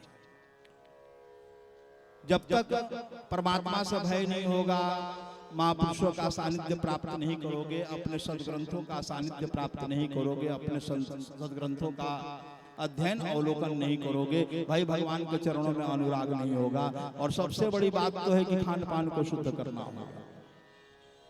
बिना खान पान शुद्ध किए भगवान के चरणों में मन लगने वाला नहीं है। अब खाओगे मांस, पियोगे शराब, कहोगे महाराज भगवान की भक्ति में मन लग जाए, तो यह लगने वाला नहीं है। एक दिन का खाया हुआ मांस 42 दिनों तक आंत में रहता है और आपके मन को बुद्धि को विचलित रखता है। और यहाँ 42 की संख्या तो कोई पार ही नहीं करना है कि शरीर शुद्ध हो। बहुत लोग डेली पैसेंजर हैं, बहुत लोग साप्ताहिक हैं, बहुत लोग पाक्षिक हैं, बहुत लोग मासिक हैं। महीना में तो एक बार कर्जो लेके बनना चाहिए भाई। शरीर शुद्ध ही नहीं हो पाता कि मन स्थिर हो, बुद्धि स्थिर हो। एक बात जान लो, मन की गति सर्वाधिक है। सूर्य मंडल से सूर्य की किरणों को पृथ्वी तक पहुंचने में लगभग 8.5 मिनट का समय लग जाता है, और आपके मन को सूर्य मंडल तक पहुंचने में निमिष मात्र, पलक गिराओ और पहुंच गए सूर्य मंडल। इतनी गति है मन की। और उस मन को नियंत्रित करना है, उस मन को अंकुशित करना है। जब अंकुशित होगा तभी परमात्मा के चरणों में लगेगा। मन न भयो 10-20, 10-20 नहीं है। एक तो इधर भोग में भी लगा दो, एक तो ठाकुर जी के चरणों में ही लगा दो। लगा तो कहीं एक ही सकते हो, एक ही जगह सकते हो। या तो संसारिक भोग में लगाओ या परमात्मा के चरणों में लगाओ। और जब तक खान पान शुद्ध नहीं होगा, पवित्र नहीं होगा, निर्मल नहीं होगा। देखो क्या मांसाहार मनुष्य का भोजन है? पहले समाज में इतने मांसाहार का प्रचलन नहीं था। 30 वर्ष 25 वर्ष 30 वर्ष 35 वर्ष पहले हमारे बुजुर्ग लोग बैठे हैं, थोड़ा चिंतन करके देखें, क्या समाज में इतना प्रचलन था मांस और शराब का? नहीं था। आज बहुत ज्यादा बढ़ गया। एक बात जान लें, आध्यात्मिक दृष्टि से हम बाद में चर्चा करेंगे, वैज्ञानिक दृष्टि से थोड़ा चर्चा कर लें। एक बात जान लो, आपकी संसार में जितने भी मांसाहारी जीव हैं उनकी पहचान बता देते हैं, और शाकाहारी जीव की भी पहचान बता देते हैं। आप निर्णय कर लो कि आप मांसाहारी हो अथवा शाकाहारी। इस संसार में जितने भी मांसाहारी जीव होते हैं सबके दांत गोल होते हैं, राउंड शेप में, ड्रिल नुमा। जैसे शुआ होता है, सुई होती है, ड्रिल होता है, क्योंकि उनको कच्चा मांस चीर फाड़ करके खाना है, उसके हिसाब से उनके दांतों की बनावट होती है। उदाहरण, कुत्ता है, शेर है, सियार है, भेड़िया आदि हैं, इनके दांतों की बनावट देखो, गोलाकार होंगे, लंबे होंगे, मांस को चीड़-फाड़ करके खाने के लिए। कहा कि दूसरी पहचान कि जितने भी मांसाहारी जीव होते हैं ये जिह्वा से चाट करके पानी पीते हैं। देख लेना, कुत्ता बिल्ली शेर सियार सबको देख लेना। कुत्ता बिल्ली तो घर के अगल बगल में मिल जाते हैं, देख लेना कि मुंह से पानी पीते हैं कि जिह्वा से चाट करके पानी पीते हैं। कहा कि तीसरी पहचान कि जन्म के समय ये अंधे पैदा होंगे। जन्म के समय इनको दृष्टि की प्राप्ति नहीं होती है। घर में कुत्ते भी बच्चा देते हैं, बिल्ली भी बच्चा देती है, देख लेना अंधे पैदा होते हैं। 8 दिन 10 दिन बाद इनकी आंख खुलती है। कहा कि चौथी पहचान, इनकी आंख छोटी होती है, 16 हाथ की आंख होती है। इनके द्वारा खाया गया मांस, आहार किया गया मांस जो है वह 24 घंटे में इनके शरीर में पच करके इनके शरीर से बाहर निकल जाएगा। इनके लिए तो ठीक है। अब जितने और 5वीं पहचान है कि जितने भी मांसाहारी जीव हैं, रात के अंधेरे में भी आपके अगल बगल से निकल जाएंगे तो इनकी आंखें चमक जाती हैं। दूर से ही आपको अनुभव हो जाएगा कि कोई हिंसक जीव हमारे बगल से निकल गया। अब जितने शाकाहारी जीव हैं इनकी पहचान क्या है? कहा कि इनके दांत चौड़े होते हैं। गाय है, बैल है, ऊंट है, घोड़ा है, खरगोश है, भैंस है, आदमी है, सबके दांत देख लो, सबके दांत चौड़े होते हैं। पहली पहचान। कहा कि दूसरी पहचान कि ये जिह्वा से चाट के पानी नहीं पीते हैं, यह मुंह से पानी पीते हैं। मनुष्य की बात छोड़ो, घर में गाय भैंस घोड़ा रखे हो, उनको देख लो, मुंह से पानी पीते हैं कि जिह्वा से चाटकर पानी पीते हैं? वह मुंह से ही पानी पीते हैं। कहा कि तीसरी पहचान कि जन्म के समय यह अंधे नहीं पैदा होंगे। गौ माता भैंस आदि भी घर में बच्चे देती हैं, क्या वो अंधे पैदा होते हैं? आंखों के साथ पैदा होते हैं, दृष्टि के साथ पैदा होते हैं। कहा कि चौथी पहचान है कि इनकी आंत लंबी होती है, 52 हाथ की आंत होती है। इस आंत में मांस को पचने में बड़ी कठिनाई होती है। पूरी तरह से पच करके शरीर से बाहर निकलने में 41 दिनों का समय लग जाता है। लंबी आंत है, मांस के अनुरूप आपके शरीर की बनावट नहीं है। 5वीं पहचान है कि जितने भी शाकाहारी जीव हैं अंधेरे में इनकी आंखें नहीं चमकेंगी। गाय भैंस घर में रखे हो, गौशाला में अंधेरा में जाकर देखो, अंधेरा में आंख नहीं चमकेगा। भले प्रकाश लाइट वाइट मारोगे तो थोड़ा मोड़ा चमक हो जाए, ऐसे नहीं चमकेगा। तो आप स्वयं निर्णय कर लो कि आप शाकाहारी में हो कि मांसाहारी में हो। आजकल लोगों का आहार दूषित हो गया है। 35-40 की अवस्था हुई नहीं कि महाराज गैस्ट्रिक की शिकायत है, तो महाराज बवासीर हो गया, तो महाराज हर्निया हो गया, तो महाराज किडनी में सूजन हो गया, तो महाराज पथरी हो गया, तो महाराज शुगर हो गया, तो महाराज हार्ट की शिकायत हो गई। खान पान तुम्हारा दूषित है तो परिणाम तो तुम्ही को भोगना होगा ना। शराब पीने से पहले थोड़े नशा होता है, शराब पीने के बाद में नशा होता है। अब आजकल शराबियों की भी कोई कमी नहीं है।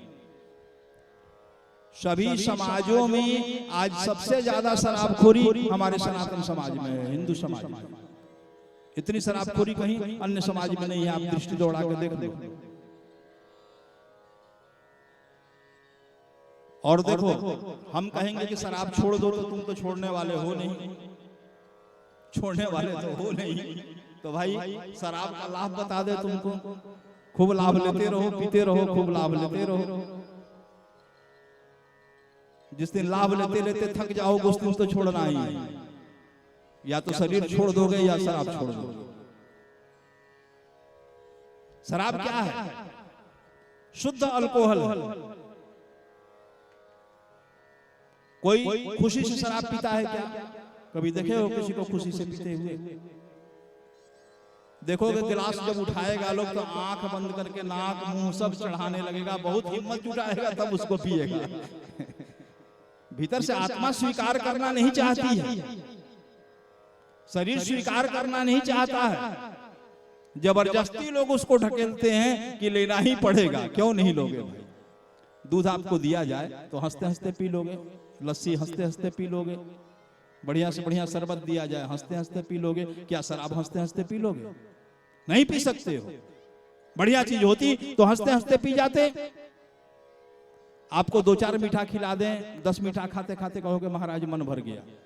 बढ़िया खीर तस्मई खिलाएं, 2-4 कटोरी खाते खाते मन कहोगे मन भर गया। लेकिन शराबी को कभी देखे हो कि संतुष्ट होके उठाओ?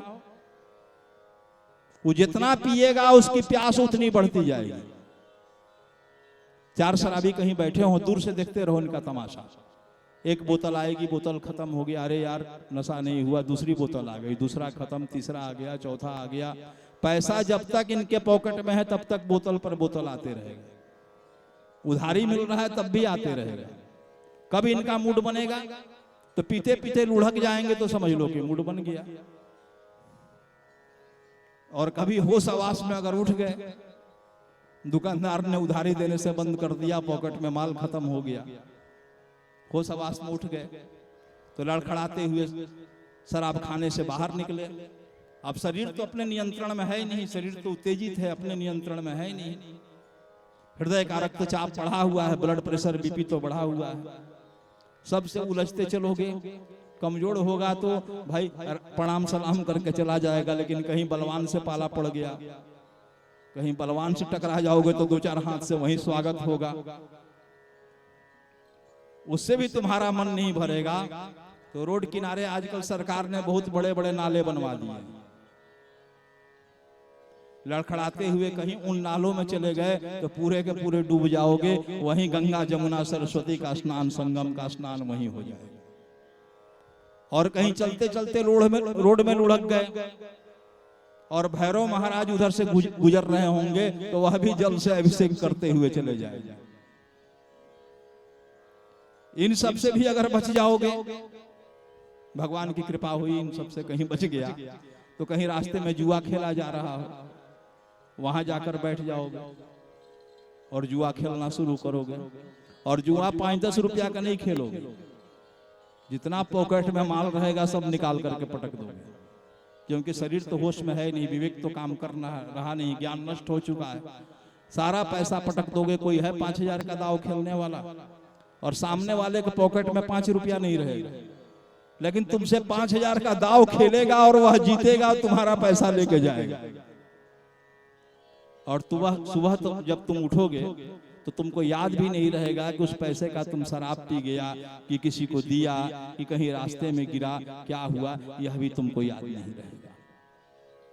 और इससे भी अगर तुम्हारा धन नहीं घटेगा, बाप दादा बहुत कमा करके गए हैं, अगर इससे भी तुम्हारा धन नहीं घटेगा तो शराब खाने में ऐसे ऐसे मित्र मिल जाएंगे कि चलो थोड़ा कलकत्ता चले, थोड़ा बनारस चले, बाई जी का मुजरा दिखावें, नाच दिखावें। और कहीं अगर वहां पहुंच गए तो वहां तो बड़ी बड़ी सल्तनतें, बड़ी बड़ी विरासतें समा गई, तुम्हारी हमारी हस्ती ही क्या है। ये सब तो शराब के फायदे हैं भाई।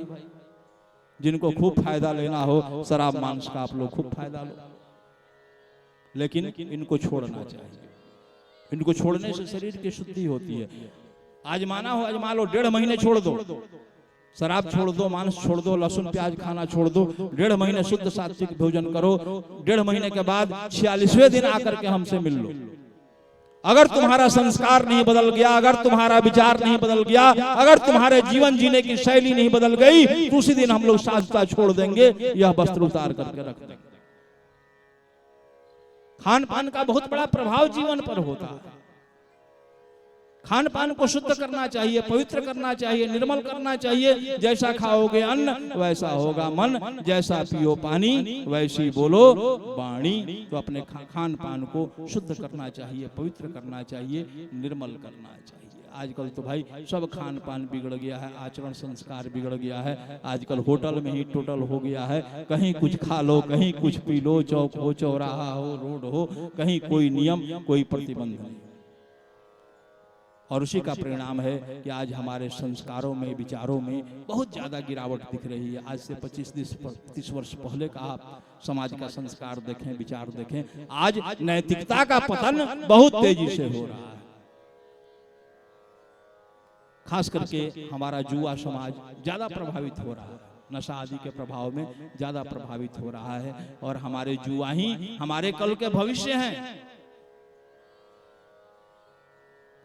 आपको सतर्क होना होगा, चैतन्य होना होगा और गलत आदतों से, गलत संगति से सदैव बचने का प्रयास करना होगा।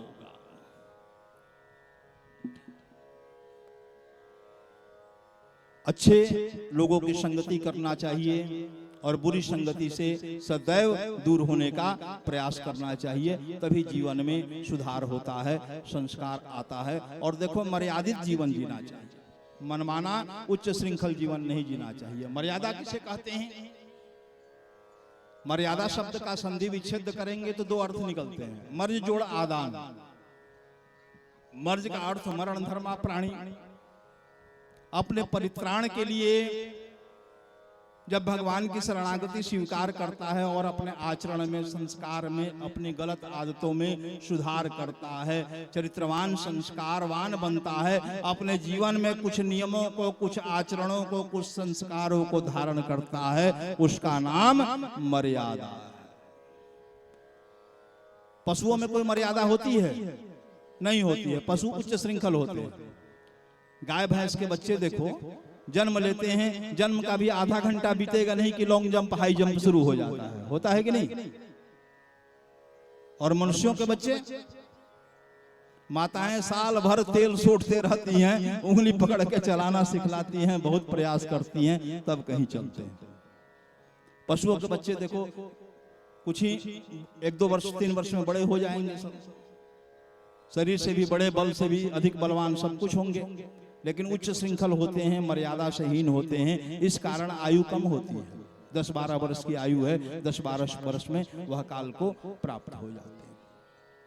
मनुष्य के बच्चे खड़े होने में भी देर करते हैं, और मनुष्य कितना भी नीचे गिर गया हो, लेकिन कुछ न कुछ आचरण, कुछ न कुछ संस्कार, कुछ न कुछ मर्यादा, कुछ न कुछ नियमों का पालन अवश्य करता है। और जो जितना अधिक संयमित होता है, जो जितना अधिक नियम पूर्वक रहता है, जो जितना अधिक मर्यादाओं का अपने जीवन में पालन करता है, वो उतना अधिक दीर्घजीवी होता है, वह उतना अधिक चिरंजीवी होता है।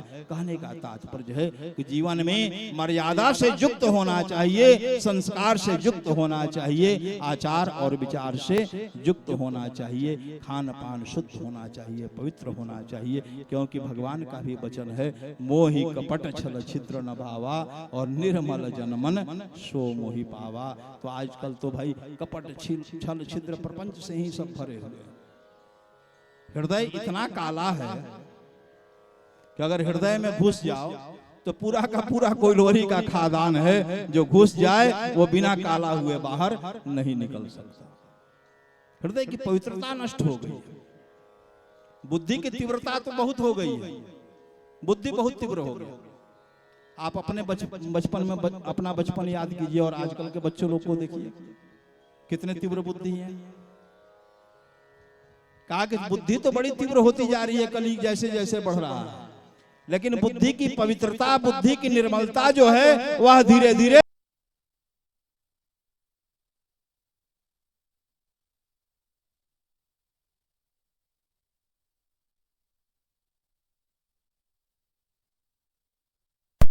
विस्तार न देते हुए, समय को भी देखते हुए 9:45 लगभग होने जा रहा है।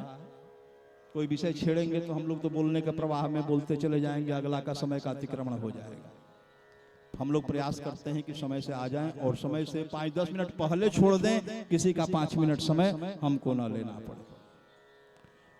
और देखो, धारा प्रवाह कथा, लगातार कथा 1.5-2 घंटे भी बहुत होती है। संगीतमय कथा में यह होता है कि थोड़ा मोड़ा विश्राम मिलता है, और धारा प्रवाह कथा में कहीं कोई विश्राम नहीं मिलता है। निरंतर बोलते जाना है, जब तक अब 2 घंटे 3 घंटे जितने, ऐसे तो हम लोग 3-3 घंटे 4-4 घंटे तक बोलते हैं, हम लोग को कोई प्रभाव नहीं होता। लेकिन समय है, आप लोग के संख्या और स्थिति को भी देखते हुए तो खूब चरित्रवान बने, संस्कारवान बने, आचरणवान बने, और जीवन में भगवान की भक्ति को धारण करें। और कैसे भगवत प्राप्ति होगी, कैसे भगवान के चरणों में अनुराग होगा, कल इस विषय पर रहेंगे। और मंगलवार और बुधवार हनुमान जी के चरित्र पर, हनुमान जी का यज्ञ है, उनका स्थान है, तो उस पर भी थोड़ा चिंतन करेंगे। और अंतिम दिन 19 तारीख को घोषित है कि सनातन धर्म क्या है, हिंदू संस्कृति क्या है, इस पर विस्तृत व्याख्यान माला आपके सामने प्रस्तुत किया जाएगा।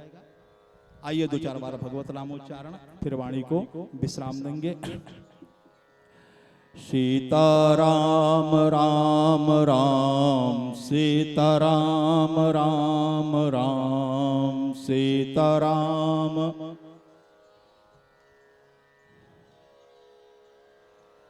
सीताराम राम राम, सीताराम राम राम, सीता सीताराम राम।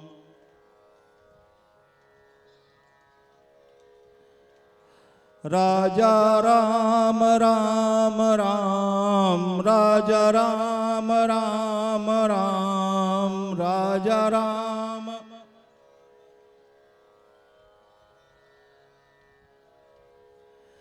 राधे श्याम श्याम श्याम, राधे श्याम श्याम श्याम, राधे श्याम।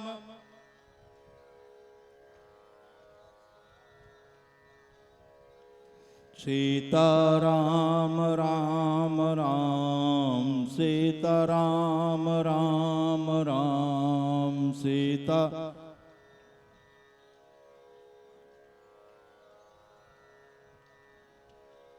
सीताराम राम राम, सीताराम राम राम, सीता।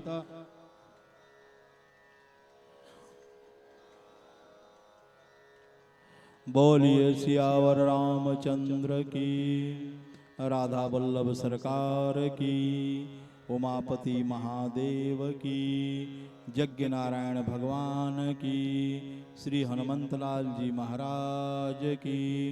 धर्म की, अधर्म का, प्राणियों में विश्व का, गौ माता की, गो हत्या, सत्य सनातन धर्म की, सत्य सनातन धर्म की। नमः पार्वती पतये हर हर महादेव। माताओं, आप लोग हाथ जोड़कर प्रणाम कर लिया करो, हाथ उठाने का फल प्राप्त हो जाता है। और कथा में आप लोग बहुत विलंब से आते हैं। जब आधे से कथा ज्यादा निकल जाती है, 10-20 मिनट पहले, आधा घंटे पहले आप लोग आते हैं। लेकिन आप लोग के लिए भी कथा का अब यहाँ से लाइव प्रसारण तो नहीं हो पा रहा है, नेटवर्क की थोड़ी कमी है। डाउनलोडिंग आपके यहाँ बढ़िया है, अपलोडिंग बढ़िया उतना नहीं है। नेटवर्क की कमी के कारण लाइव टेलीकास्ट नहीं हो पा रहा है। तो प्रतिदिन अब आज की कथा कल 3 बजे से यूट्यूब पर प्रसारित होगी। कल 3 बजे से यूट्यूब पर आज की पूरी कथा चलेगी। वनांचल पीठाधीश्वर या स्वामी दीनदयाल जी महाराज के नाम से यूट्यूब पर आप सर्च करेंगे, आपको चैनल प्राप्त हो जाएगा। और आज 3 दिनों की कथा तो अपलोड हो चुकी है, आज की कथा भी कल 3 बजे से प्रारंभ होगी। तो अधिकाधिक संख्या में आप चैनल से भी जुड़े। जो यहाँ पहुंचकर कथा नहीं सुन पाए हैं चारों दिन की, वह शुरू से लेकर के अभी तक की कथा वहां से सुन कर सकते हैं, प्राप्त कर सकते हैं। हमने परिक्रमा के बारे में भी बताया है कि कैसे परिक्रमा करनी चाहिए, किन किन वस्तुओं से करनी चाहिए, कैसे पूजन करना चाहिए, कैसे कौन सी वस्तु भगवान को चढ़ानी चाहिए। तो भाई, जो उस दिन नहीं पहुंच पाए हैं, दूसरे दिन की कथा में हमने बताया है। तो आप 3 दिन की कथा अपलोड है, कल की भी कथा अपलोड होगी। आप लोग अधिकाधिक संख्या में वहां भी जुड़े और कथा को श्रवण करें। देखो, जीवन में कथा से ही सुधार होता है। काई विषय मुकुर मन लागी, जन्म जन्मांतर की काई मन में बैठी है। कोई पहला जन्म थोड़े है, करोड़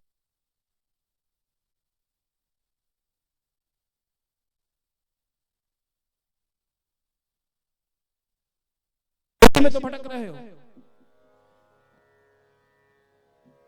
इतनी मोटी काई की परत जमी है। पहाड़ी इलाकों में आप कभी देखोगे, जाओ झील हो, तालाब हो, तो देखना पहाड़ के चट्टानों पर बड़ी मोटी काई जम जाती है। हाथ से छुड़ाओगे नहीं छूटेगा, थोड़ा पानी से फुलाओ, फिर पत्थर से रगड़ो। एक बार रगड़ोगे तो थोड़ा मोड़ा छूटेगा, पूरा नहीं छूटेगा। फिर दोबारा रगड़ो, पानी छींटा मारो, फिर रगड़ो। जब 5-10 बार रगड़ोगे, पानी का छींटा मारोगे, तो धीरे धीरे साफ होगा। तो जन्म जन्मांतर की काई है। और कथा का आपके यहाँ भाई वैसा कार्यक्रम भी नहीं रहता है, तो आदत भी नहीं है कथा सुनने की। केवल रासलीला देखना है, मेला घूमना है। ये तो पंचम वर्ष ठाकुर जी की कृपा हो गई कि हम लोगों का आगमन हो गया। तो भाई, इस साल ठोक पीट करके आप लोग को कथा के लायक बना रहे हैं कि भविष्य में कभी कथा हो तो भाई, जहां तक हम लोगों की दृष्टि जाए, आप लोग कथा श्रवण के लिए यहाँ विराजमान रहें, बैठे रहें। और देखो, घरों में तो खूब माताएं झाड़ू लगाती हैं, खूब पोछा करती हैं, सफाई करती हैं, लेकिन कभी अपने मन में झाड़ू नहीं लगाती हैं, अपनी बुद्धि में झाड़ू नहीं लगाती हैं। मन में भी झाड़ू लगाओ, बुद्धि में भी झाड़ू लगाओ। वहां जो गंदगी है उसकी भी सफाई करो। और इसकी सफाई कैसे होगी? तो भगवान की कथा से होती है, सत्संग से जो है वह मन का विकार नष्ट हो जाता है। देखो शरीर को तो साबुन शैम्पू आदि से साफ सुथरा कर लेते हो, लेकिन मन का साबुन जो है वह भगवान की कथा है, सत्संग है। तो और 4 दिन शेष है, 4 दिन तो निकल गया, जागृत हो जाओ, चैतन्य हो जाओ, और 4 दिन कथा में सम्मिलित होकर के अधिकाधिक आप लोग लाभार्जन करें। इन्हीं शब्दों के साथ वाणी को विश्राम। आप सभी बंधुओं को जय जय श्री सीताराम, जय जय श्री राधे श्याम। ओम शांति शांति शांति।